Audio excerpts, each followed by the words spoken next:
Shalom warga kerajaan yang berkemenangan dalam Tuhan Yesus. Tema kita dalam bulan ini kita masuki musim panas. Ya, di dalam pengajaran kita tetapi berbicara strategi. Strategi Tuhan dan strategi iblis. Kita harus mengetahui strategi iblis. Kita tahu bagaimana orang-orang Tionghoa di Indonesia banyak yaitu mengagumi bahkan menyembah Quan Gong. Itu jenderal yang pandai berperang. Tetapi di Chengdu, di China, maka yang dikagumi dan disembah itu adalah Zhuge Liang, the strategist, ahli strategi. Strategi Tuhan, saya berbicara dalam 2 Timotius 2 ayat kedua tentang pelipat gandaan, tentang harvest, adalah membangun 4 generasi pemimpin. Metode Tuhan, strategi Tuhan tidak pernah berubah, yaitu people. Dia tidak memakai sekedar manajemen ataupun training, tapi dia memakai orang. Dalam hal ini kita melihat bagaimana 2 tokoh utama, Rasul Paulus dan Rasul muda, Timotius. Kebetulan namanya sama dengan saya. Timotius artinya honoring God, menghormati Tuhan. Honor itu penting di dalam kerajaan Allah. Menghormati orang tua, menghormati semua orang, tidak memandang muka. Oke? Rasul Paulus apa kekuatannya? Kita bicara soal antibody. Antibody Rasul Paulus dikatakan pertama-tama tentu saja pengalamannya bersama Tuhan Yesus. Pengalamannya bersama Tuhan Yesus membuat dia tidak bisa menyangkal bahkan sampai dihukum mati pun bahwa Kristus adalah Tuhan. Tapi yang kedua di dalam 2 Timotius pasal yang pertama itu adalah iman yang tulus, bukan iman tapi clear conscience, yaitu conscience itu hati nurani yang murni di hadapan Tuhan. Karena itulah saya pernah mengajarkan untuk melakukan segala sesuatu. Nabi Musa diajar memasukkan tangan ke dalam jubahnya. Ketika keluar kusta, dia pasti kaget. Dimasukkan lagi sembuh total. Penyakit apapun, kusta gambaran dosa, Tuhan sanggup pulihkan. Oke? Jadi pastikan kita punya hati nurani yang murni di hadapan Allah. Dalam 2 Timotius pasal yang pertama juga dikatakan antibody untuk melawan kuasa kegelapan adalah iman yang tulus ikhlas. Daripada Rasul muda Timotius, itu ternyata warisan. Warisan dari neneknya Lois dan dari ibunya Eunike. Eunike saya suka nama yang bagus. You itu baik, Nike itu artinya victory. Blessed with a good victory. Apa yang kita bisa wariskan pada anak-anak kita? Iman yang tulus ikhlas, hati nurani yang murni. Dalam 2 Timotius pasal 1 sebelum ayat kedua saya akan bicara ke depan. Maka di sana dijelaskan bahwa hai anakku, kita bicara soal hubungan. Kita membangun hubungan father and son kepada anak-anak rohani saya, bukan anak buah. Mereka adalah anak-anak saya. Dan ada kasih yang mengalir. Jadilah kuat oleh kasih karunia di dalam Kristus Yesus. Jadi komplit ini, ya, kasih karunia dalam Tuhan Yesus, hati nurani yang murni, dan iman yang tulus ikhlas. Kiranya itu ada pada kita. Dan kalau ada pada kita, kita bisa menolak bukan cuma penyakit virus atau apapun, tapi segala macam kuasa kegelapan, segala virus porno, virus ketamakan, virus parno, ketakutan, kita bisa kalahkan. In Jesus' name. Amin.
Shalom saudara, mari kita berdoa untuk kebenaran firman Tuhan.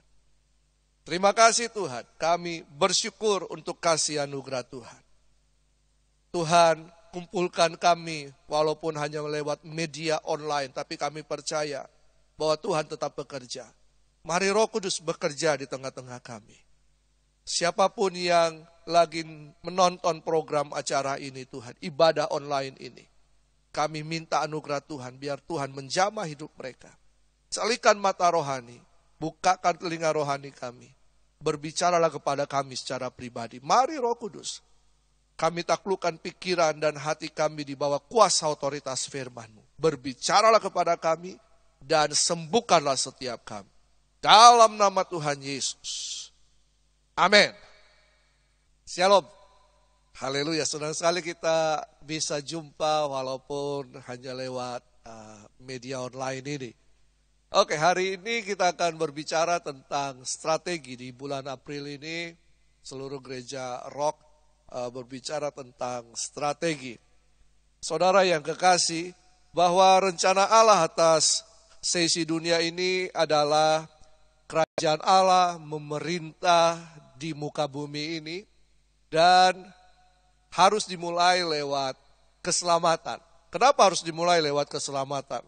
Karena keselamatan berbicara tentang pendamaian antara diri Bapa di sorga dengan umat manusia. Rencana ini dimulai ketika manusia jatuh di dalam dosa. Bahwa keturunan perempuan akan menginjak kepala ular itu.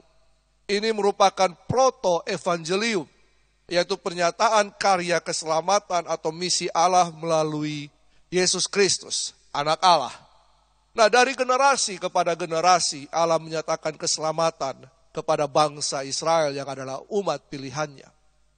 Pernyataan Allah bahwa Allah adalah pembebas bagi mereka, Allah adalah pemelihara mereka, dan Allah adalah penyelamat hidup mereka. Jadi dari generasi kepada generasi Allah menyatakan keselamatan. Dikirimnyalah para nabi-nabi dan bahkan raja-raja untuk membawa Israel, bangsa ini, masuk dalam rencana keselamatan Allah. Bahkan pada puncaknya adalah kegenapan dari seluruh rencana Allah, yaitu menyelamatkan umat manusia.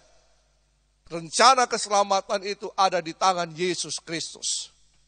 Dia yang adalah Sang Firman berinkarnasi menjadi manusia dan diam di tengah-tengah manusia.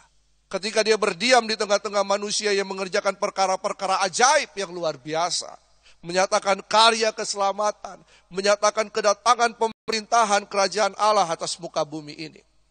Tapi wujud nyata yang utama adalah ketika ia harus mati di kayu salib. Yesus Kristus Tuhan harus tersalib demi apa?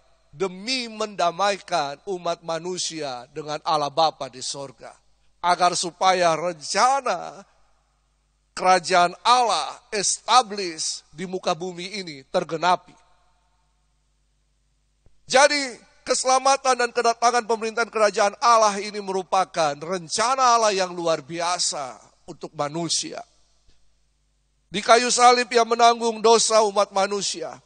Ia mati bagi dosa manusia, agar supaya manusia bisa hidup di dalam kebenaran. Namun bagi sebagian orang, kematiannya adalah kekalahan. Tetapi, saya menekankan di sini, kematiannya adalah kemenangan bagi setiap orang yang percaya kepada Yesus Kristus Tuhan. Kenapa? Karena pada hari yang ketiga, ia bangkit. Dia tidak mati untuk selama-lamanya, tapi dia hidup untuk selama-lamanya. Dia Tuhan yang berkuasa atas maut. Dia Tuhan yang telah meraih kemenangan yang luar biasa. Dia Tuhan yang telah menang atas maut. Jadi sepanjang kehidupan Yesus di muka bumi ini, ia telah mempersiapkan para murid. Jadi dia tidak berkarya sendiri, tapi dia mempersiapkan para murid yang akhirnya lewat mereka karya keselamatan itu telah sampai kepada bangsa-bangsa, bahkan telah tiba di zaman ini juga. Setiap kita yang percaya kepada Yesus Kristus Tuhan adalah karya keselamatan yang dimulai dari kematian Yesus di kayu salib. Bahkan bukan hanya itu saja, dimulai dari awal penciptaan dunia ini. Dimulai dari Tuhan menciptakan manusia. Sebab tujuan Allah pertama kali ketika Ia menciptakan manusia adalah dalam Kejadian 1 ayat 28. Allah memberkati mereka, lalu Allah berfirman kepada mereka, beranak cuculah dan bertambah banyak, penuhilah bumi dan taklukkanlah itu. Berkuasalah atas ikan-ikan di laut dan burung-burung di udara dan atas segala binatang yang merayap di bumi.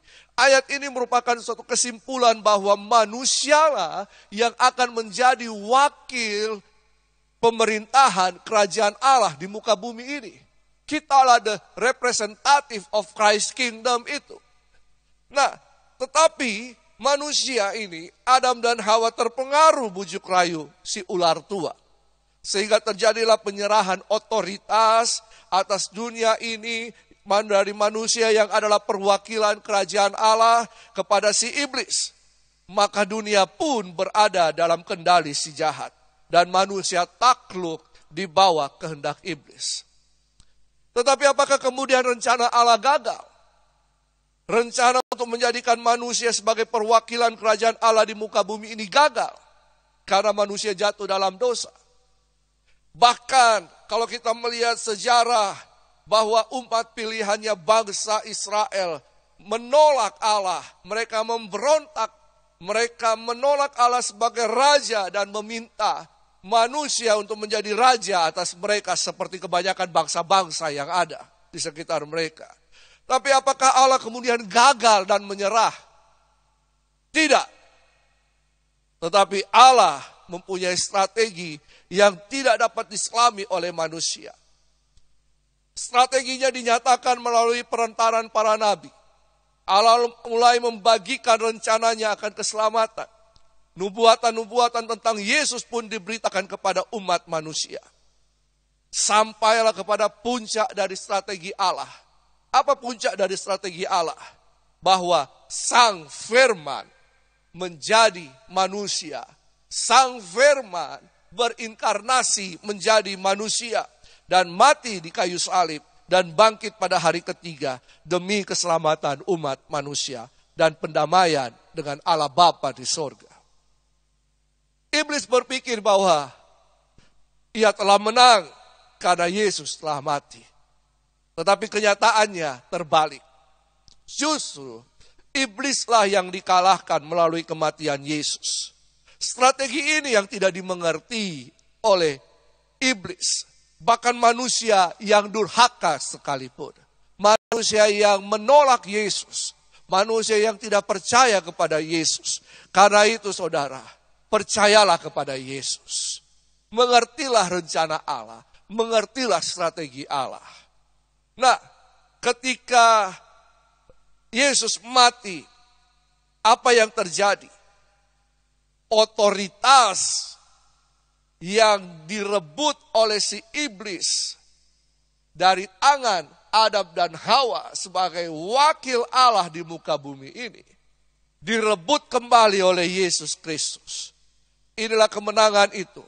Karena itu iblis telah kehilangan kepemilikan atas dunia ini. Dan saatnya kerajaan Allah ditegakkan di muka bumi ini. Strategi berikutnya adalah ketika Yesus memulai pelayanannya di muka bumi ini. Ia memilih para murid, 12 murid. Matius 4 ayat 18 sampai 20 berkata, dan ketika Yesus sedang berjalan menyusur danau Galilea, ia melihat 2 orang bersaudara, yaitu Simon yang disebut Petrus dan Andreas, saudaranya. Mereka sedang menebarkan jala di danau, sebab mereka penjala ikan. Yesus berkata kepada mereka, mari ikutlah aku dan kamu akan kujadikan penjala manusia. Lalu mereka pun segera meninggalkan jalannya dan mengikuti dia. Saudara, Yesus memanggil para murid. Mereka bukan hanya dipanggil untuk jadi pengikut. Tapi mereka diperlengkapi, mereka diajar, mereka dididik, mereka diutus Dan pada akhirnya, lewat mereka, kerajaan Allah, Injil kerajaan Allah, telah sampai kepada bangsa-bangsa. Mereka menjadi pemberita-pemberita Injil. Bahkan mereka pun melakukan pemuridan-pemuridan. Sehingga lewat mereka, banyak orang menjadi percaya. Lewat para murid-murid mereka, banyak orang menjadi percaya. Nah, inilah strategi Allah. Inilah strategi yang Yesus berikan. Bahwa kita tidak bisa berjalan sendiri. Kita butuh orang lain. Kita butuh juga untuk memuridkan. Nah, hal yang ketiga, strategi yang berikutnya adalah menjadikan setiap orang percaya sebagai kaum imam. 1 Petrus 2 ayat 9. Tetapi kamulah bangsa yang terpilih, imamat yang rajani, bangsa yang kudus, umat kepunyaan Allah sendiri, supaya kamu memberitakan perbuatan-perbuatan yang besar dari Dia, yang telah memanggil kamu keluar dari kegelapan kepada terangnya yang ajaib. Saudara yang kekasih, bahwa keselamatan, karya pembebasan Tuhan, bukan hanya menjadi milik pribadi kita saja. Justru untuk itulah kita dipanggil. Kita dipanggil keluar dari kegelapan kepada terangnya yang ajaib. Untuk apa? Untuk memberitakan perbuatan-perbuatan Allah yang luar biasa. Kepada siapa? Kepada banyak orang. Bahwa Allah kita adalah Allah yang hidup. Allah kita adalah Allah yang luar biasa. Yesus yang kita puja, Yesus yang kita sembah berkuasa. Dialah Raja di atas segala raja. Saudara yang kekasih, inilah yang dinamakan apa? All Saint Movement. Bahwa setiap orang percaya harus melayani. Setiap orang percaya harus terlibat. Setiap orang percaya adalah pelayan Tuhan. Artinya, setiap kita yang percaya kepada Yesus harus bergerak. Harus menyatakan kuasa Allah. Harus menyatakan kasih Allah. Karena itu saudara, saya mendorong setiap kakak, komunitas sel kerajaan Allah. Bahwa di dalam komunitas ini kita tidak hanya sekedar kongko-kongko. Kita tidak hanya sekedar bergosip. Kita tidak saling bercerita satu dengan yang lain. Tetapi lewat komunitas kerajaan Allah ini, kita melayani, kita menyatakan kasih, kita menyatakan Yesus kepada banyak orang. Untuk itulah kamu dipanggil. Matius 28 ayat 18 sampai 20 berkata, Yesus mendekati mereka dan berkata, kepadaku telah diberikan segala kuasa di sorga dan di bumi. Karena itu, pergilah, jadikanlah semua bangsa muridku, dan baptislah mereka dalam nama Bapa dan Anak dan Roh Kudus. Dan ajarlah mereka melakukan segala sesuatu yang telah kuperintahkan kepadamu. Dan ketahuilah, aku menyertai kamu senantiasa sampai kepada akhir zaman. Kita tidak tahu sampai kapan kita bisa beribadah secara korporat. Tapi justru ketika kita tidak bisa beribadah secara korporat, maka mulai muncul ibadah-ibadah di rumah. Mulai orang melirik ibadah online. Mulai Facebook, Instagram, dan lain-lain penuh dengan penyebaran akan kasih Tuhan kepada dunia ini. Nah saudara, kita tidak bisa berhenti kepada satu metode. Tapi justru kita harus bergerak. Yesus bergerak. Yesus pergi keluar masuk kota, desa, kampung. Untuk apa? Menyatakan kerajaan Allah di sana. Menyatakan kuasa kerajaan Allah. Menyembuhkan orang yang sakit. Membangkitkan orang mati. Memberitakan Injil kerajaan Allah. Memenuhi kehidupan orang banyak dengan kasih Kristus. Saudara, karena itu hari ini bahwa kitalah orang percaya ini. Kita harus turut bergerak seperti yang Yesus inginkan. Bahwa kita adalah orang pilihan Tuhan. Kenapa kita orang pilihan Tuhan? Karena kita telah memilih Yesus sebagai Tuhan dan Raja kita. Kalau kita sudah memilih Yesus sebagai Tuhan dan Raja kita, maka kita harus melakukan kehendak-Nya. Yohanes berkata demikian. Mari kita lihat bersama. Yohanes 15 ayat yang ke-16. Bukan kamu yang memilih aku, tetapi akulah yang memilih kamu. Dan aku telah menetapkan kamu supaya kamu pergi dan menghasilkan buah. Dan buahmu itu tetap, supaya apa yang kamu minta kepada Bapa dalam namaku, diberikannya kepadamu. Yesus berkata, bukan kamu yang memilih aku, tapi aku yang memilih kamu. Kalau saya tidak memilih Tuhan, bagaimana saya bisa terlibat dalam rencana Tuhan? Bukan saya yang memilih Tuhan kan? Saudara, ketika engkau berketetapan hati untuk percaya kepada Yesus Kristus Tuhan, engkau ada dalam pilihan Tuhan. Engkau dipanggil. Untuk apa? Untuk berbuah, menghasilkan buah, supaya buahmu itu tetap. Buah yang dimaksud apa di sini? Bukan hanya buah pertobatan, tapi buah jiwa. Kita harus menghasilkan jiwa-jiwa. Kita harus menghasilkan murid. Karena itu saudara, maksud abadi Allah yang dinyatakan sewaktu manusia diciptakan, diteguhkan kembali lagi di dalam amanat agung. Bahwa semua orang percaya harus dimuridkan, agar bisa memuridkan orang lain. Semua orang percaya harus bisa diajar, agar bisa mengajar orang lain. Yang Tuhan mau adalah, mari kita terlibat dalam kehendak-Nya, dalam rencananya. Strateginya adalah menjadikan semua orang percaya melayani Tuhan. Melayani Tuhan tidak hanya berbicara dalam pelayanan gereja. Anda menjadi worship leader, Anda menjadi singers, Anda jadi pemusik, Anda jadi usher atau hal-hal yang lain. Melayani Tuhan tidak cukup hanya di dalam ruangan gereja, tapi melayani Tuhan di mana saja. Di mana saja engkau berada, disitulah ladang pelayanan. Engkau dipanggil untuk itu, engkau dipilih untuk itu, engkau ditetapkan untuk itu, supaya engkau pergi dan menghasilkan buah. Kenapa? Karena kuasa Tuhan akan menyertai. Firman Tuhan katakan, kepadaku telah diberikan segala kuasa, dan kuasa itu telah diberikan kepada kita, setiap orang percaya. Saya percaya bahwa kalau kita mau menggenapi kehendak Tuhan, ketika engkau meletakkan tangan atas orang sakit, kuasa Tuhan akan bekerja, kesembuhan terjadi. Engkau berdoa, engkau memperkatakan firman, mujizat terjadi. Karena itu saudara, mari umat Tuhan, bersama kita terlibat dalam rencana Allah yang besar. Jangan perhatian kita atau fokus kita teralihkan karena keadaan atau situasi, atau bahkan karena bencana COVID-19 ini.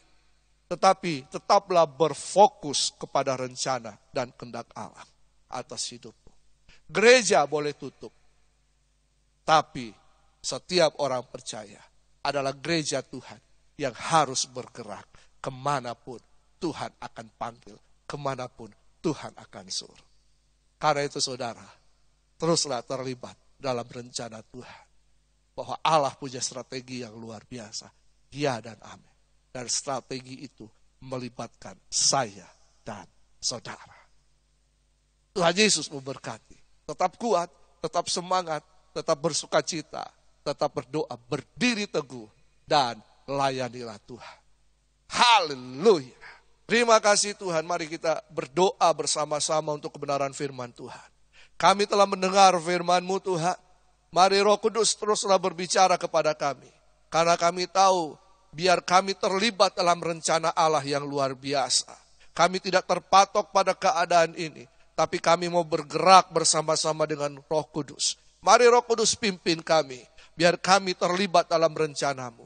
Terima kasih Tuhan. Kami juga berdoa untuk setiap jemaat, bahkan umat Tuhan yang lagi menderita sakit. Di dalam nama Tuhan Yesus, kesembuhan terjadi. Dalam nama Tuhan Yesus, kuasa Allah bekerja atas kehidupanmu dan jadilah sembuh. Mereka yang dalam keadaan kesusahan, kami percaya Tuhan akan ulurkan tangan dan menolong mereka.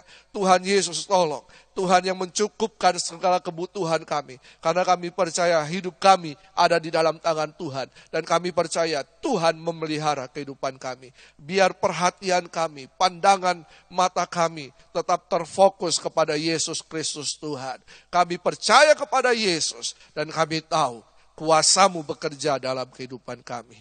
Terima kasih Tuhan, diberkati seluruh umat-Mu, diberkati umat-Mu Tuhan. Biar nama Tuhan dipermuliakan.